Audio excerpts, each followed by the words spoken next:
There are words a woman can speak or not speak that do not just pass through a man's ears, they carve themselves into his memory like water carving into stone, not because they are loud, but because they are true. You are not forgotten because you try harder. You are remembered because you have touched something inside him he didn't know was there. And in a world flooded with noise, it is the calm voice of a woman who knows herself that echoes the longest. Stay with me until the end, because this isn't about games. It's about becoming the kind of presence that stays in his soul long after you've left the room. Ask yourself quietly, what does my presence say when my mouth is silent? There is a silence that can't be learned through noise. It arises only when the inner world is no longer scrambling to be seen, heard, or validated. This is the kind of silence a certain kind of woman carries. She does not enter the room demanding attention. Yet somehow eyes find her, hearts shift around her, and long after she's gone, her absence speaks in places where others' presence never even reached. To understand this kind of presence, one must understand stillness, not as inactivity, but as inner mastery. Stillness is not the absence of movement, but the absence of need. Need cries out, stillness breathes, and in that breath, something far deeper is born, memory, reverence, and the subtle gravity of someone unforgettable. There is a story from the old Shaolin temples of a young monk who struggled with restlessness. He wanted to master the art of influence, to one day become a respected teacher. Every day he observed the older monks, especially one silent elder who rarely spoke, but whom everyone gravitated toward. The young monk, impatient, asked the master, "How do you get everyone to follow you without ever raising your voice?" The elder led him to a mountain stream. They sat in silence as the water flowed. Then the elder spoke, "This stream never calls to the birds, yet they come. It does not beg the trees to drink, yet they lean in. Its stillness, its clarity, draws life toward it." He looked at the monk. "When your heart is like the stream, others will come to you. Not because you summoned them, but because they recognize peace when they feel it. This is the mystery older women carry when they have walked through the forest of their own emotions and come out carrying no need to prove, no hunger to be chosen. The storm within them has settled. The sky is wide, and the energy they offer no longer says, 'See me.' It says, 'I see.' From this space, men, especially men who live in loud, driven, demanding worlds, find a rare peace. Not the thrill of conquest, but the calm of being truly received. This kind of woman becomes a sanctuary, not a battlefield. In daily life, we might witness this in the way an older woman listens. She doesn't interrupt. She doesn't rush to fix. Her gaze is present. And her silence is not passive, it's powerful. A younger man, used to being challenged or praised, finds himself disarmed. Here is someone who is not trying to impress him, win, or defeat him. She simply holds space, and in that space, he confronts himself. Stillness is an invitation to presence, and presence is unforgettable.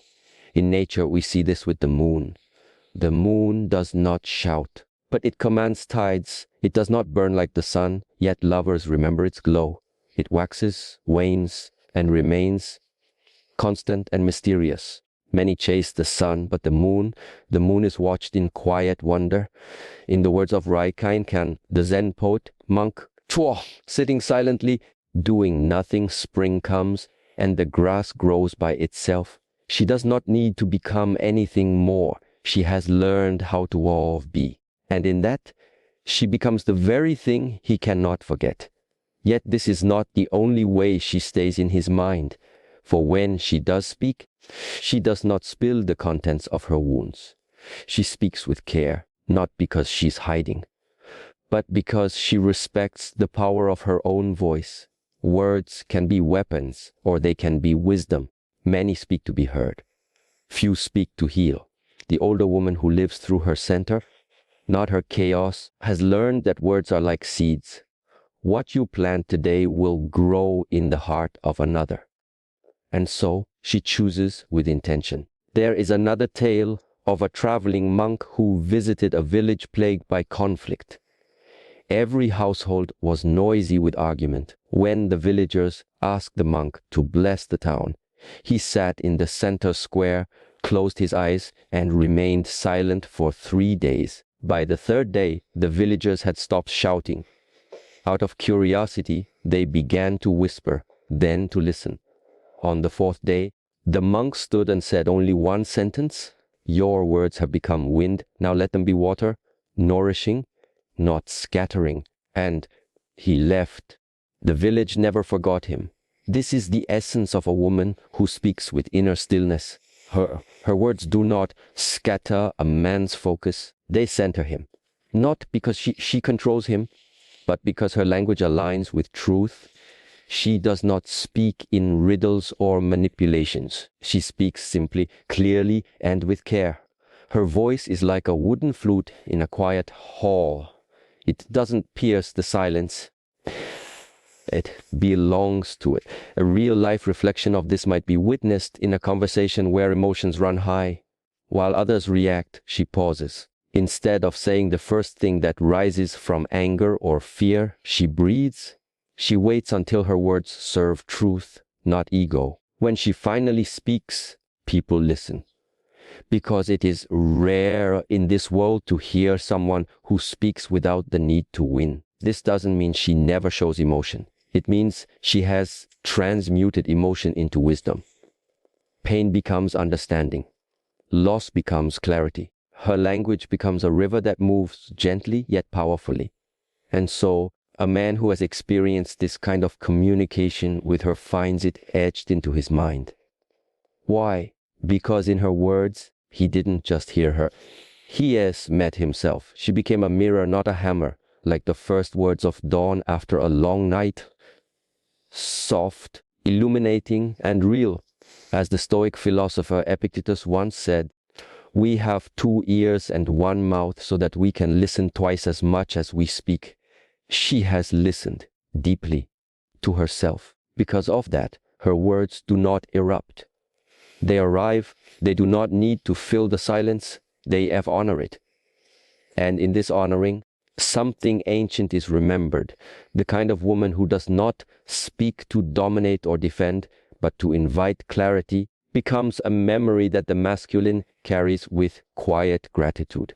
Not every man will be ready for such a woman, but the ones who are will never forget her, because the soul recognizes when it has been spoken to, not shouted at. And the soul never forgets the sound of truth wrapped in gentleness.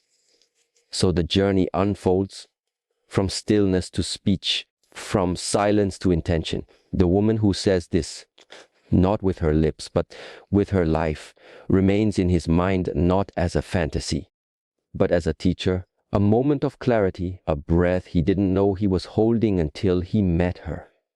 Let us pause here and feel what stillness is asking of us. Let us speak less, to hear more, and in that quiet, become unforgettable. A leaf does not strive to catch the wind. It simply waits in stillness, allowing the wind to come and go as it pleases. So too is the nature of the woman who no longer performs. She has realized that her value is not in what she does to be seen, but in who she becomes when no one is watching. There is a certain presence that does not seek to impress. It just is. It stands quietly, rooted like an old tree in a silent grove, not flamboyant, but undeniably alive. Her eyes do not beg, her gestures do not beguile.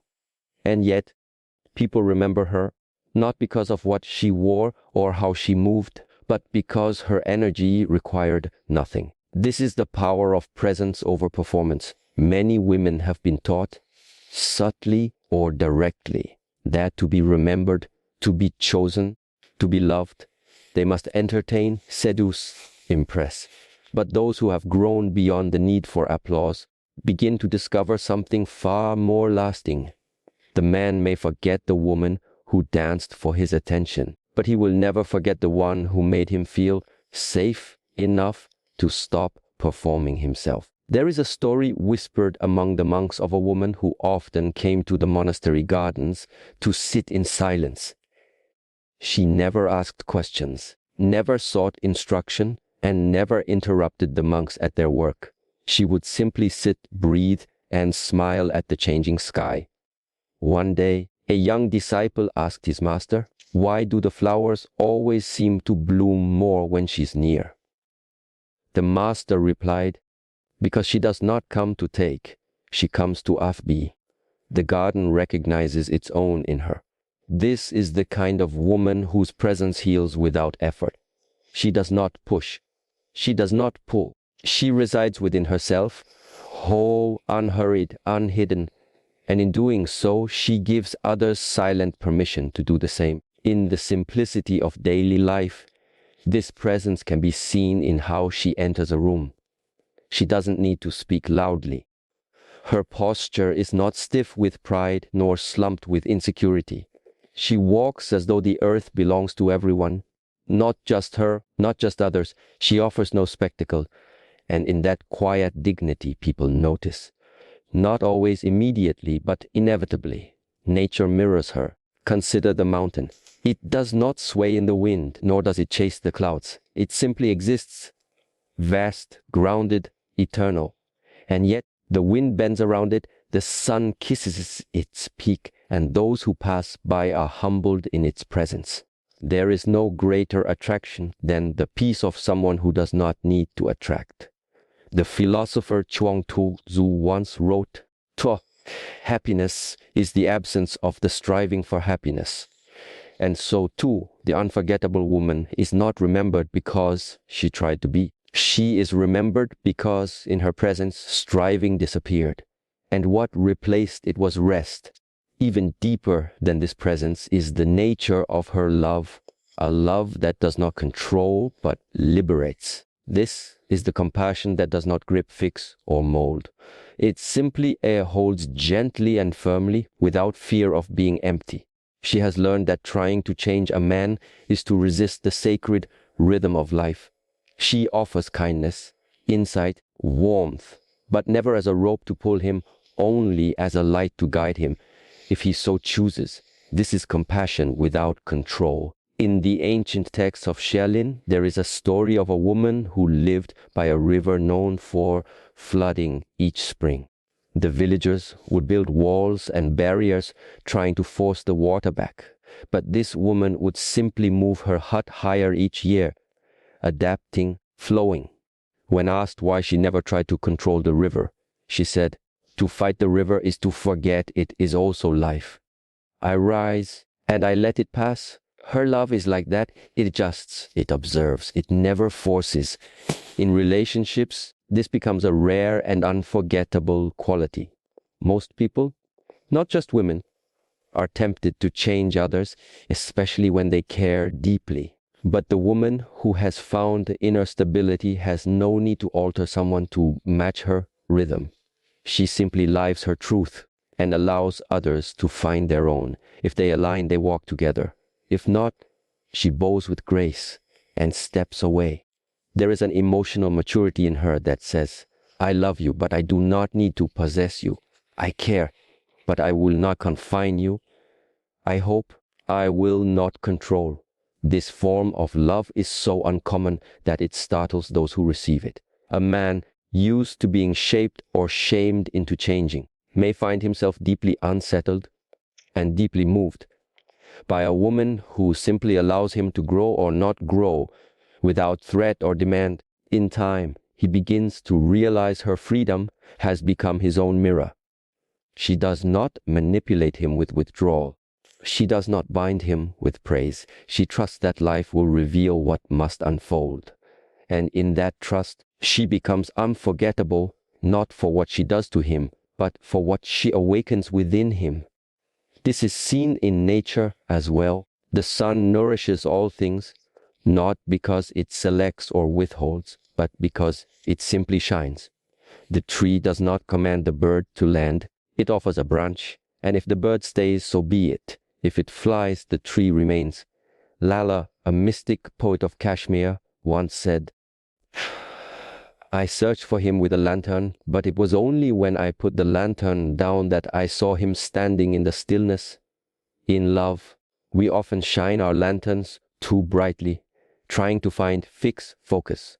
But sometimes it is only when we become still, when we surrender control, that love appears, not as possession, but as presence.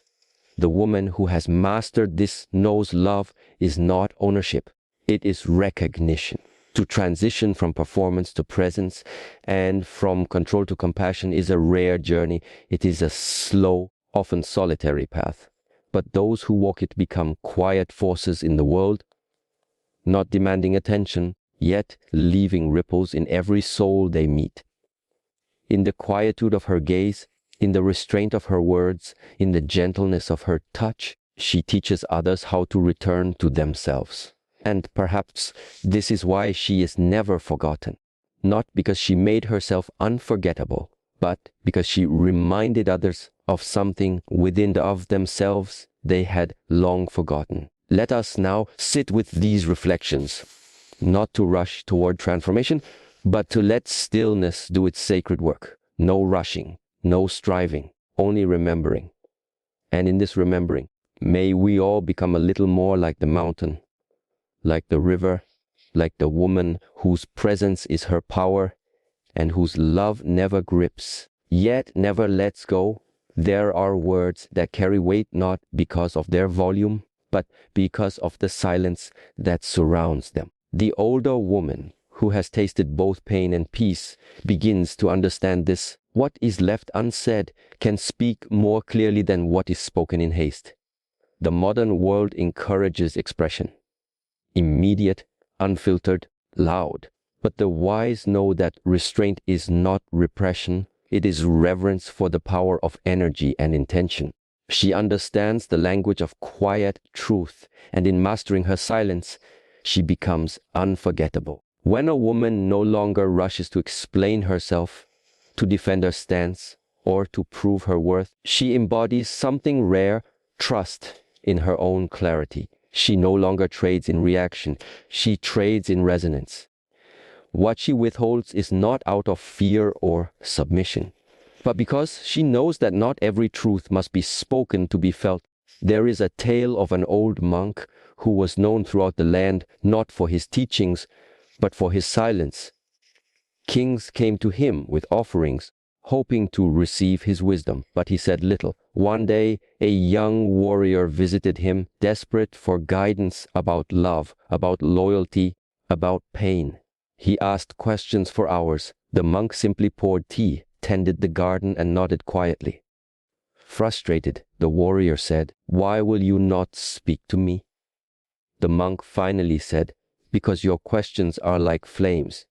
My words would only be dry leaves. Wait until your fire settles, then you will understand even what I have not said." There is a depth in not speaking, when it arises from awareness. The older woman who has walked this path knows that when a man pushes her boundaries, she does not need to argue. Her withdrawal is not a game, it is a message. Her silence is not a punishment, it is a mirror. In that quiet space, he sees himself. In her distance, he hears the echo of his own choices. This is not manipulation. This is maturity. In daily life, we may notice how she responds when she is disrespected. She does not retaliate with insults or sarcasm. She does not beg to be understood. She simply stands or steps away, and that step, quiet, firm, graceful, lingers in his memory more than any speech could, because the soul does not forget the moment it lost something sacred due to its own blindness. Nature teaches the same. When winter comes, trees do not protest. They shed their leaves in silence, trusting the cycle. The mountain does not shout when the wind carves into it, remains, and over time, its form is honored by the very forces that sought to shape it. The philosopher Zhuangzi once wrote, "The wise, man's words are rooted in silence, like a tree rooted in the earth. What you do not say can sometimes reveal far more than what you utter. A woman who understands the power of what is left unsaid does not seek revenge through words. She seeks peace through release. In that release, she becomes etched into memory, not as a storm, but as the eye of it. Not as the shout, as the silence that followed it. Stillness becomes her signature. And from this stillness comes her final mastery. The art of letting go, not from weakness, but from strength. She lets go without bitterness. She steps back without blame. And it is this grace, above all, keeps her alive in a man's memory. There is a quiet magic in someone who no longer clings. Not because they do not care, but because they care enough not to chain themselves or others. The older woman has learned this through heartbreak, through years, through wisdom. She has held and been held. She has been abandoned, and she has abandoned herself at times. But she has returned, and in that return, she has discovered that love is not the act of holding tighter. It is the art of standing open even when your hands are empty. Another parable is told of a master and his student crossing a river. On the far bank stood a woman, weeping, afraid to step into the water. The master lifted her gently and carried her across. The student said nothing, but hours later he burst out, "Master, why did you carry her?" "We are monks. We should not touch women." The master replied, "I left her by the river. Why are you still carrying her?" Letting go is not forgetting. It is honoring the moment, releasing the grasp, and moving forward uncluttered. The woman who lets go knows that memory is not erased by absence. In fact, absence is what gives memory its depth. In daily life, you can see this when she chooses not to chase, when he withdraws or grows cold. She doesn't spiral into self-blame or strategies to pull him back. She allows space, not because she has stopped caring, but because she has started trusting. Trusting that what is true does not require force, trusting that her own peace is worth more than begging for attention. This surrender is not passive. It is powerful. It takes great strength to release what you hoped would stay and still remain soft. But that softness, born of self-respect, leaves an imprint that no desperation ever could. Nature teaches this endlessly. The lotus does not chase the sun. It blooms where it is planted, and the sun comes to it. The wind passes through the bamboo, and the bamboo does not hold it back. It bends, it sways, and it returns to stillness. There is a saying from the Indian mystic Kabir, "The river that flows in stillness reaches the ocean faster than the one that fights the rocks." The woman who lets go does not do so out of indifference. She does so because she understands the law of return. What is aligned will circle back, not through force, but through gravity. What is not meant to stay will leave, and her wholeness will remain. And so in letting go, she becomes unforgettable. Because she did not demand, because she did not break, because she loved freely and walked away gently. A man who loses such a woman does not forget. He remembers the silence that revealed truth. He remembers the dignity that required no punishment. He remembers the way she let go with hands open and heart unclosed. And over time, he may realize that it was not her body, her beauty, or even her brilliance that haunted him. It was the peace she carried, a peace that could not be owned, only experienced.